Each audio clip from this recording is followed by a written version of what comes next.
Anyway,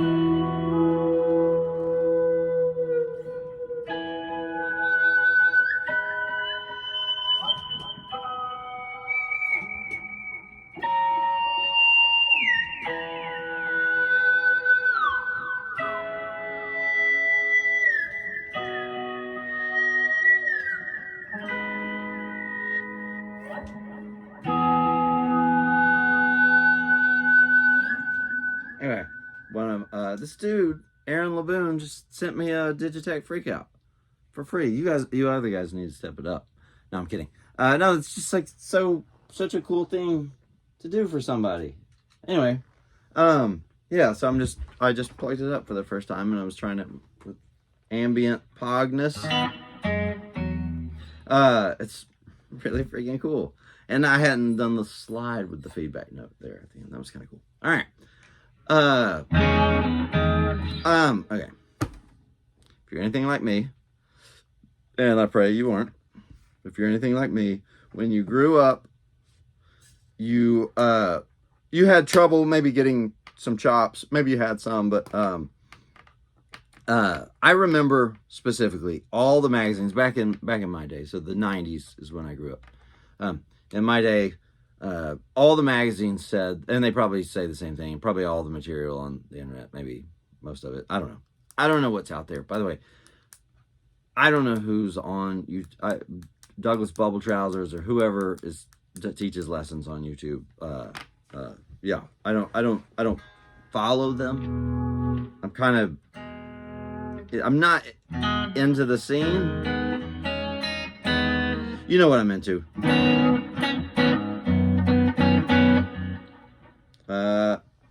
That's what I want. So maybe people still say this, maybe they don't. I don't know. But back in the 90s, in the guitar magazines, which is where you got most of your information in the 90s, they all gave the same advice for learning to play fast, or learning to play a given phrase fast. Either way, it's the same advice, which is, they would say, always play it perfectly. Always never play it faster than you can play it perfectly. So you were expected to play I'm down a half step, so I'm playing at the 3rd fret. You can play it at the 2nd, right? You were expected to play, you were expected to turn on a metronome and go. That was a little sloppy. Oh, interesting. A little sloppy today. So you're expected to play it only as fast as you could play it perfectly, right? With a metronome. And then when you got it at that speed, you click it up 1 click. And then 1 click higher. And let's say later in the evening or the next day, sometime maybe, you get to where you can play it at that new speed. And then you click it up 1 more. And then presumably, over the course of a year or two, you're going to get that really fast, but it'll be perfect the whole time, right? It never worked for me. It never once worked for me. So on a whim, I tried the opposite one time, right?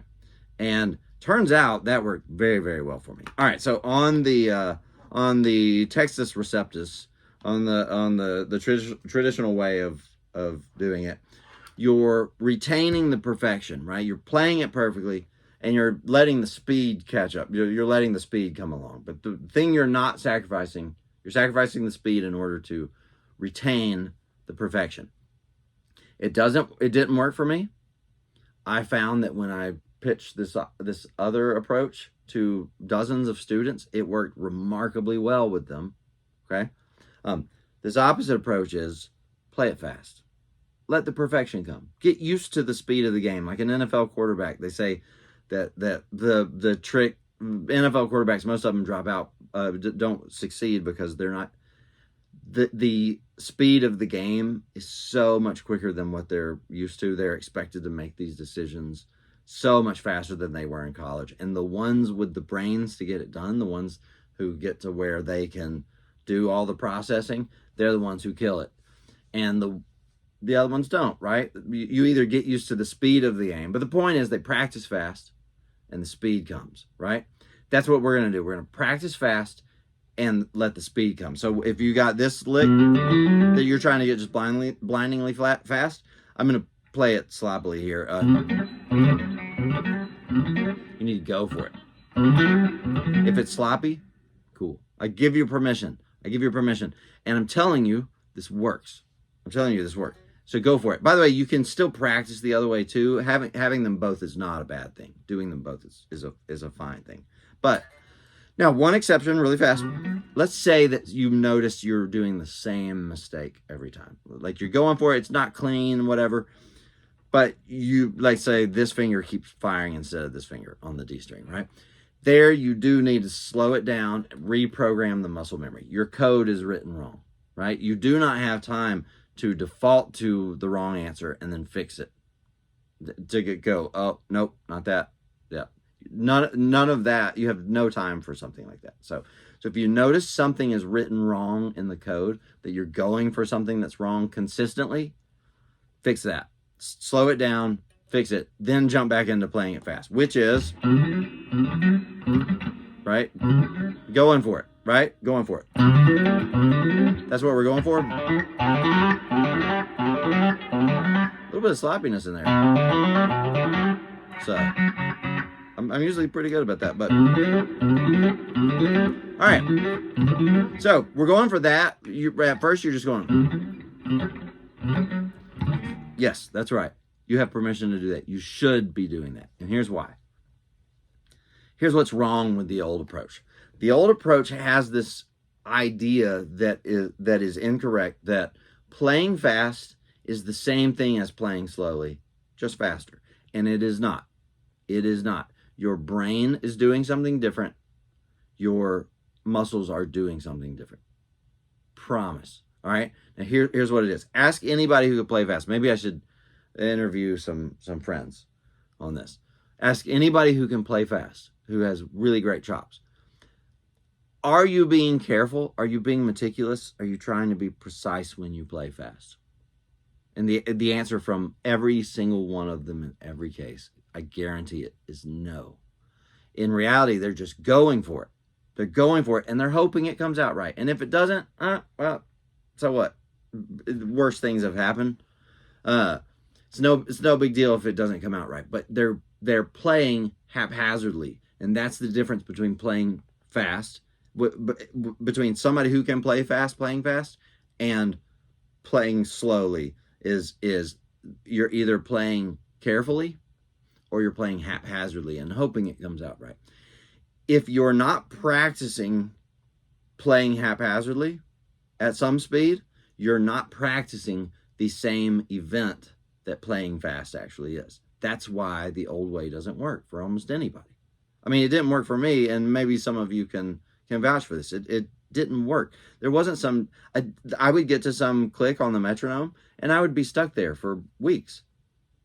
And it would, and then I would just quit, right? There wasn't, that method never worked where I was just got one better. And now all of a sudden I'm at 280, just blazing stuff. It didn't work. It doesn't work. I defy the problem in the 80s, 90s.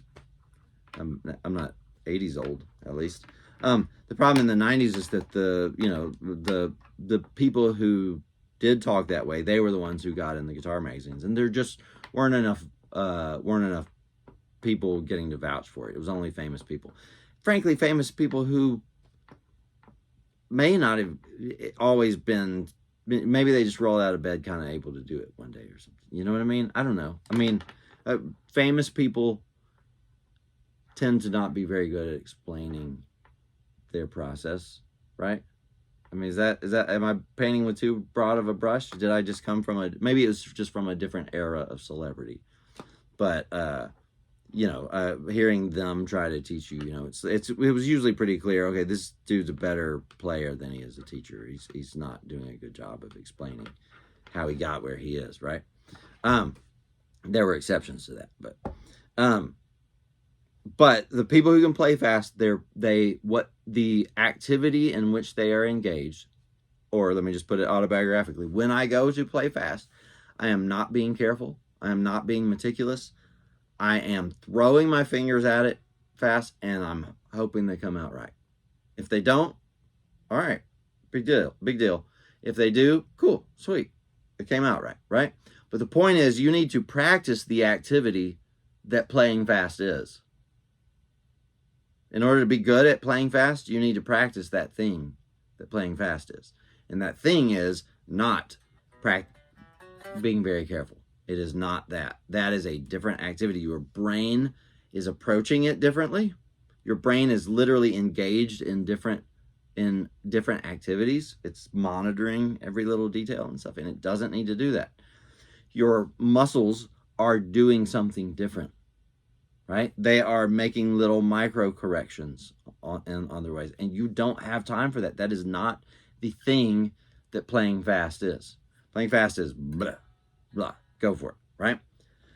Now, like I said, sprinkle in, so you should be playing fast. So rather than the old way, play perfectly, let the speed come, we're playing fast and we'll let the perfection come. And it will. It will. Or let's say months into this process, you're still not happy with some speed. Go ahead and start working on it the other way if you want. You know, like slow it down, try to be more meticulous. See if you can reprogram the muscle memory. That's basically what that's about, by the way, is you're programming muscle memory, right? Habit formation. There's a common refrain in my teaching, right? Just habit formation. Same with your mind. Your mind is a bunch of habits that you form. Yeah. Now, there's still the issue of playing in time, but I'm going to save that for a separate video, because there is a sort of carefulness that you need in order to work on playing in time. Like I said, I'll save it for another video, but it doesn't go against what I'm saying here for the most part. It can, but it's to there are different things that you can be meticulous about. The note articulation, the clarity, the making sure the quality of each given note as opposed to its timing. That's the part we're mainly sacrificing here. And if you play a little out of time, cool. Then we're also going to supplement this with the second main way you should work on playing fast, which is in time, which we'll talk about in a separate video. That's the third time I've said that.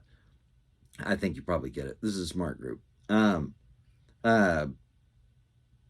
We'll rotate that with playing meticulously in time, but not necessarily with making sure the notes are all flawless. Though you can, let's consider that a third way of practicing. That is the way that the magazines all said. So you can either prioritize just the speed and let the perfection come, which I think should be most of your practice, or at least early on. Prioritize the timing, which it should be the second thing that you practice the most. That'll be a separate video. And then then prioritize the perfection. You can do that at the expense of the other two. At the expense of the speed. You can do that, and hopefully you'll get a sense of when you should start leaning more toward that. But most of your practice time should be the thing that everybody said not to do, and they said not to do it because they mistook, like I said, playing fast for the same activity that playing slow is, and it's not. Cool. Okay. Hey, and this is actually it's Tuesday morning. This is actually gonna get up on Tuesday morning. I thought I was gonna miss one this week.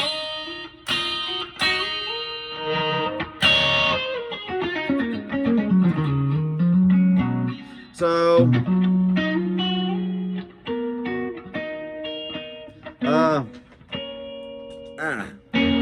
bigger reverb.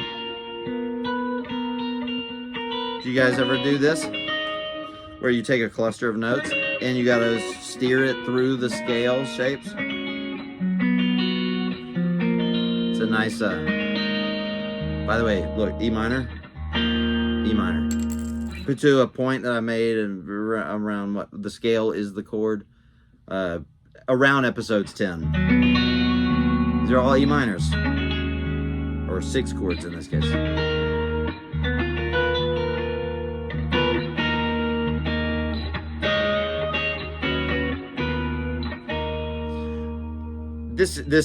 this particular approach where you're moving them, to those of you doing one chord vamp stuff, that comes in handy. So, but you're probably already hip to that. So, if I were in a jam band, I think I would do that stuff live. I hate jam bands. Sorry.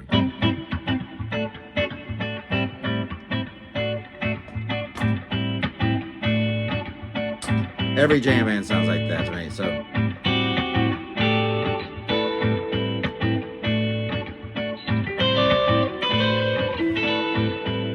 Maybe this should be a separate video. Chordal harmony. Oh. So.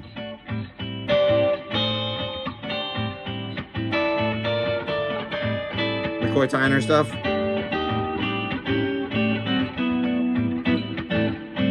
Anyway.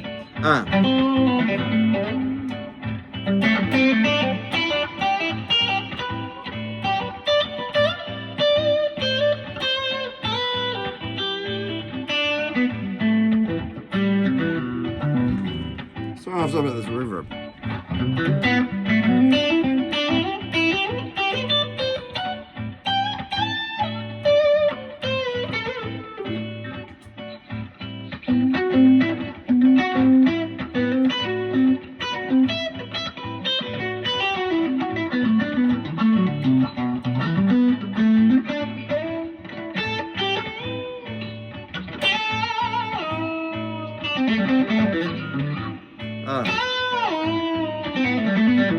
Going straight to the blue note.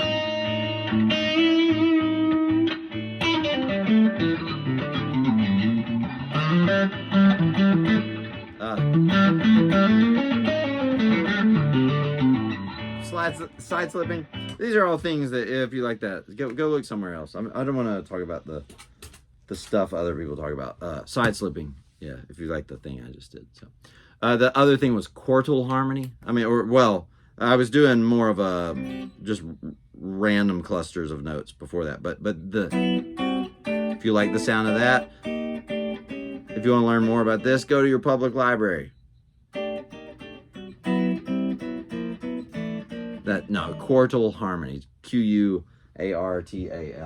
I'm doing a thing in case the one that so I'm stacking fourths, usually just 3 of them, and then keeping the same one on top while moving the other 2 down or up a half step. It's a really cool sound. Anyway, McCoy Tyner is where that comes from.